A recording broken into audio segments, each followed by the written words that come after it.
Hello दोस्तों, welcome to my class. दोस्तों, आज का हमारा टॉपिक है भौतिक परिवर्तन तथा रासायनिक परिवर्तन।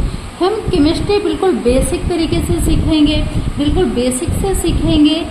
जो आपके 9th और 10th का सिलेबस है उनमें ये चीज़ें दी हुई हैं।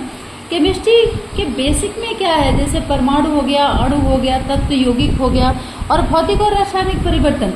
तो इनके बारे में आपको पता होना चाहिए कि जो हम केमिस्ट्री पढ़ते हैं, आप जानते हो केमिस्ट्री क्या है। केमिस्ट्री पदार्थों का अध्ययन है, उनमें होने वाले परिवर्तनों का अध्ययन है, पदार्थों के गुणों का अध्ययन है।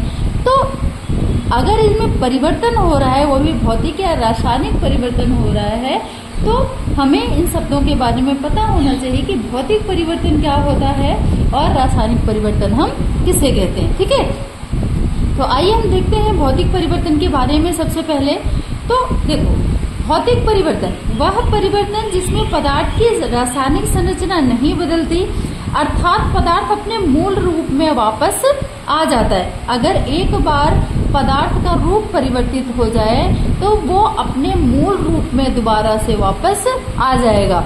इसकी रासायनिक संरचना मतलब जो पदार्थ इसको मिलकर बनाते हैं उनकी संरचना में किसी तरह का कोई बदलाव नहीं होता। ठीक है, सिंपल और स्वीट डेफिनेशन इसकी क्या है कि अगर पदार्थ अपने मूल रूप को परिवर्तित ना करे, ठीक है, एक बार इनका रूप परिवर्तित होने के बाद दोबारा से ये अपने मूल रूप में वापस आ जाए तो ये आपका क्या कहलाता है, भौतिक परिवर्तन। ठीक है, इस परिवर्तन में केवल क्या होता है, पदार्थ का आकार, रंग और अवस्था ही बदलती है, पदार्थ का मूल रूप नहीं बदलता। ठीक है, जैसे देखो पानी का बर्फ बनना, बर्फ क्या, वो पानी क्या है, बर्फ बन जाता है, बर्फ क्या है, पानी में चेंज हो जाता है।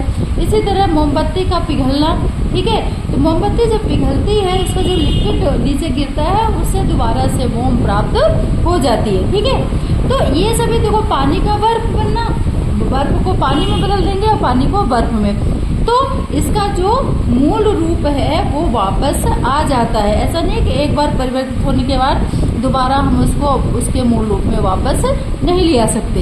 तो ठीक है, ये क्लियर हुआ। भौतिक परिवर्तन मतलब एक बार रूप परिवर्तित करने के बाद कोई पदार्थ अपने मूल रूप में वापस आ जाए, ये आपका क्या कहलाएगा, भौतिक परिवर्तन। अब हम देख लेते हैं रासायनिक परिवर्तन क्या है।